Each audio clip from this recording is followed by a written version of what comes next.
The coal industry provides 40% of all U.S. electricity, but has recently been losing market share. Natural gas is so much cheaper. Solar right now is cheaper than coal. Feels like the end of coal. Wall Street doesn't want to fund another coal-fired power plant. Wet coal ash out of these huge unlined pits in the ground. And we have ended, finally, the war on clean, beautiful coal. Coal also contributes to 4 out of the 5 leading causes of death in the United States. Everybody's going to be hurt by climate change. An America run solely on fossil fuels should not be the vision we have for our children and our grandchildren. This move toward clean energy didn't happen by chance.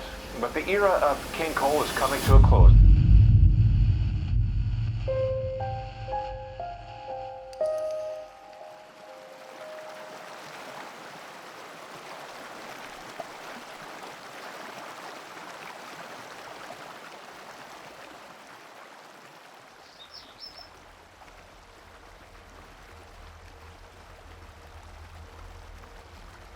I was born in Hartford, Illinois, grew up in Alton. The subdivision I lived in, the back end of the subdivision was the bank of the Wood River Creek, which we considered our playground. We were kids and we decided one summer that we would build ourselves a raft and float it just as far as we could. We floated it to the Mississippi River and actually pushed it over the spillway there at the power plant. When we were kids, it looked big and ominous, like, you know, the evil castle. Most people in this area know about the power plant. It has had several different kind of owners through the years. I remember as a youth, it was Illinois Power. Ameren came in and owned it for a while. It's been a major supplier of electric for as long as I can remember, and I've been around for a long time in the village. I've lived here my whole life.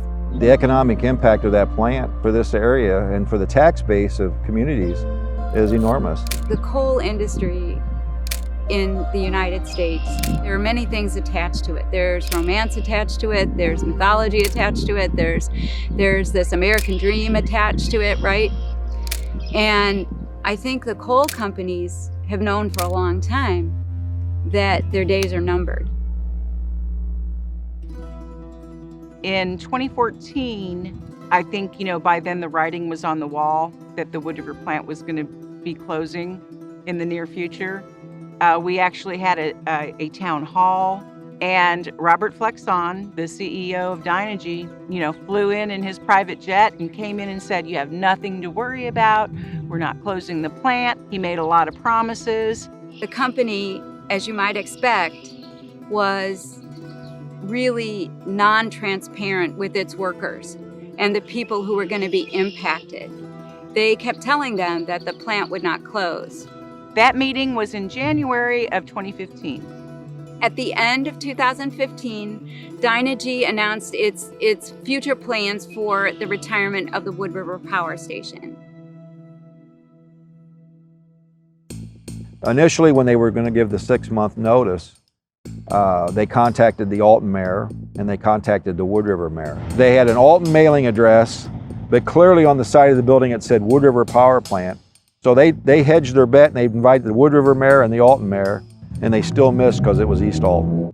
As many years as they've been there, their management really didn't know where they were. When you want to close the power plant, I know that you do have to ask the grid operator, and they can actually say, no, you need to keep running. They closed because of the environment that they were trying to make money in. A lot of coal plants are shutting down simply because of the economics that burning coal is not as competitive as it once was. Coal has been uneconomic for really decades if you count the external costs, health impacts of burning coal in terms of the air pollution. I attended a meeting where they said they were going to give notice to the federal government that they were intending on closing. They had a 6-month period to be reviewed. And then in the 6 months, the federal government said, we'll be fine without this power plant. It's okay for you to close it. And then they did. That was in the spring of 2016. When you're talking about someone's livelihood, 6 months is not a lot of time to figure out, if you're going to have to uproot your family. What are the opportunities in this area? Good jobs are hard to find. When it closed down, there was a real impact to our village government. we effectively lost 23% of our total property tax base. I think the plant itself had 90 employees. These jobs had an average salary of $100,000. So you're talking about a $9 million payroll. The whole River Bend area suffered because that money was being pumped through our communities. There needs to be some plan to transition these communities in a healthy way, and of course the workers too at the plant. The closure of the Wood River plant was not done in a just manner. The company announced the retirement of the plant and really only gave the workers and the community 6 months notice.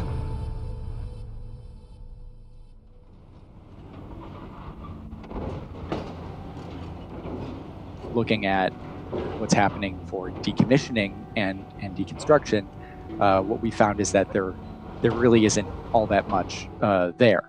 And we worry about it because we know there's a lot of toxic material attributed to power plants. But in terms of like what we would think of as real regulation that has process or the level of detail you'd expect out of regulation, it's really not there as far as we can tell. Even though the Wood River Energy plant has been shuttered, the coal ash has been left behind.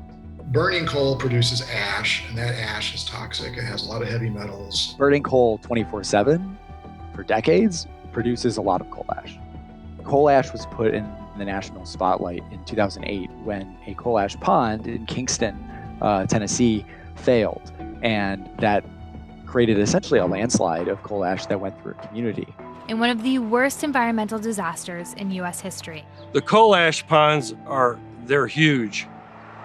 Next to them is the Wood River Creek, from which it gets its name. There is one berm that separates that creek from the first of those ponds. With levees, sometimes it's not a matter of if, but when they will fail. A lot of these ponds aren't lined. We knew from the monitoring wells that we were getting contamination in our groundwater from the coal ash. Things that we see a lot are things like arsenic, chromium, boron is the main coal ash indicator. There's 1.6 million cubic yards of coal ash at these ponds. That would be like maybe 1.25 Empire State buildings. And as coal plants close, we're facing the moment when we have to decide, what are we actually going to do about these? And I know communities have concerns about, if this ash pond is still there, well, that's maybe prime property for another bit of industry to come in and bring economic benefit to a community. We have a problem here that we've been building up for a very, very long time. There are coal ash ponds all over this state and all over this country. They're not going to go away on their own. Somebody has to take responsibility, and it should not be the communities that were harmed in the first place.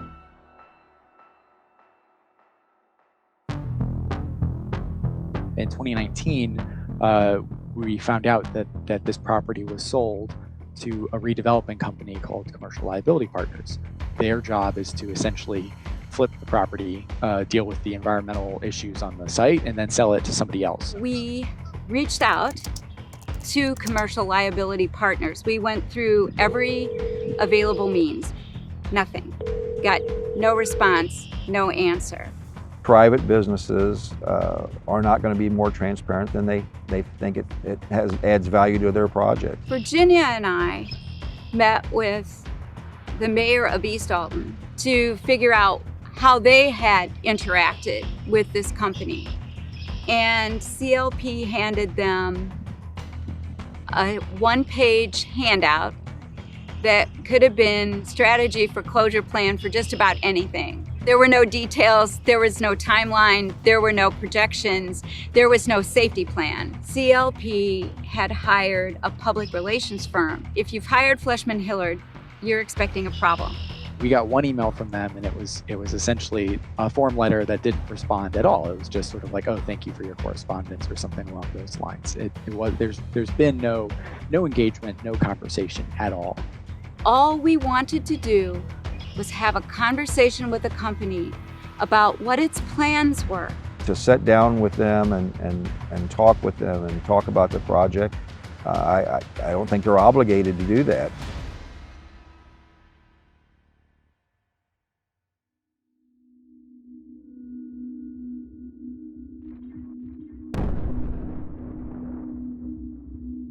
there was a disastrous coal plant demolition with a stack implosion in the Little Village neighborhood of Chicago.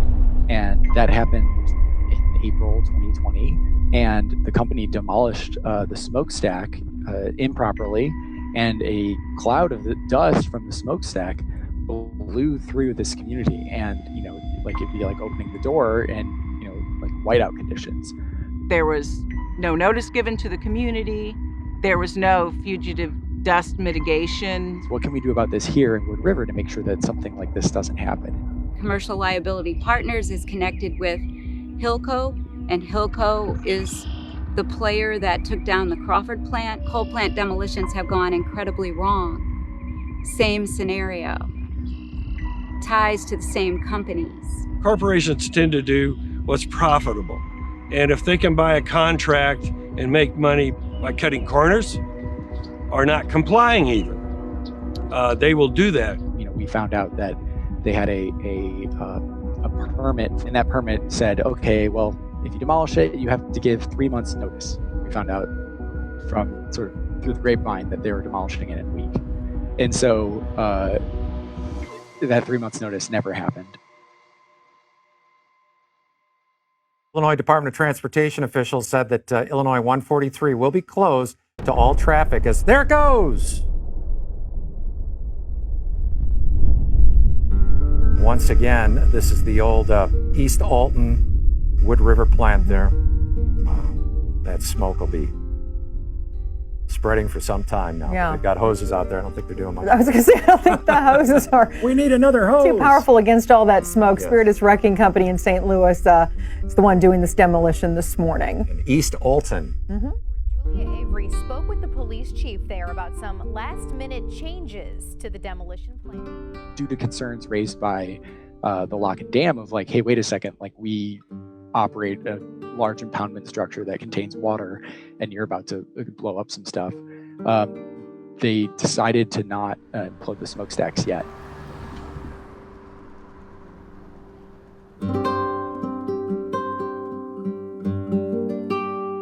So I don't get caught up too much on nostalgia. Unfortunately, not every structure is going to last forever. We have to pick and choose how we remember the history and yet not hinder the future. You have to, take down those structures and make the lane usable for something else.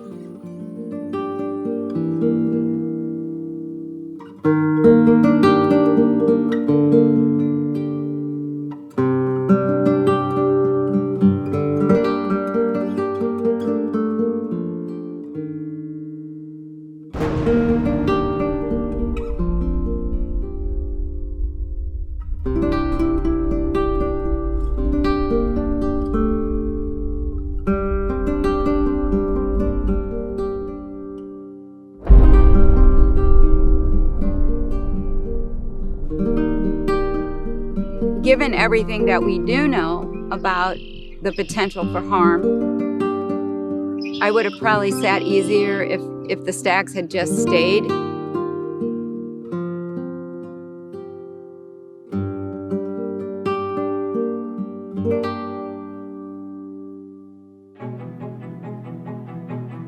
We won't ever have the tax base that we had when there was a power plant there, but we'd like to have some other business there to contribute to our tax base. While we have the infrastructure in place, we have all the transmission lines, we have everything it seems like we need. We just need a different source of energy. Why can't we do green energy? And I was told that green energy was not an option at that location. When Dynegy Vistra sold the plant, it was specifically stated in the contract that there was to be no clean energy development on site. And we're just going to have to figure out ways to move on. It's really important that we get something in that 452 acres. First thing first, we have to get it cleaned up. Well, the big picture in the United States, and I think across the world on coal plants, is that, there's a death knell. This is where we're going. And so this conversation we're having is going to happen in every single community where there's a power plant. If we have no process at all, it means that the only way to get good outcomes at every one of those sites is going to be to have community members raising a stink, writing letters to the editor, like calling EPA at every single one of these sites. And that's not a process, that's not a burden that we should be putting on our community members. And of course, it's not just about the plant demolition. It's about local economies. It's about support for communities and workers. We don't have a lot of time left. Eliminating coal from the climate crisis picture by 2030 is the first step. We started off in the late 2000s with 530 existing coal plants at the end of the Bush-Cheney years. We have retired or garnered commitments to retire 339 of those. And so there are only 191 left. You have these debates and arguments about the health and environmental impacts. You can't argue with the economics anymore. It's just cheaper to go with clean energy.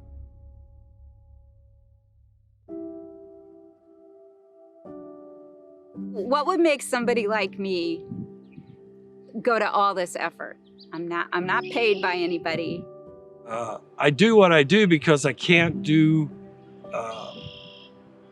anything else. Sometimes the work is discouraging, but the consequences are too dire not to do it. This is really all about, how do we not just take care of this planet, but the people on this planet. This area, Alton, Godfrey, it's my home. It's my family's home. Very deep roots here. I grew up, creek walking, bluff climbing, water skiing on the Mississippi. And it was just, a source of pride. We're not the crown of creation. We're not separate from everything else around us. We're a process that's inside of a process. And if we keep acting as if we're not, Mother Nature bats last, and she always hits a home run.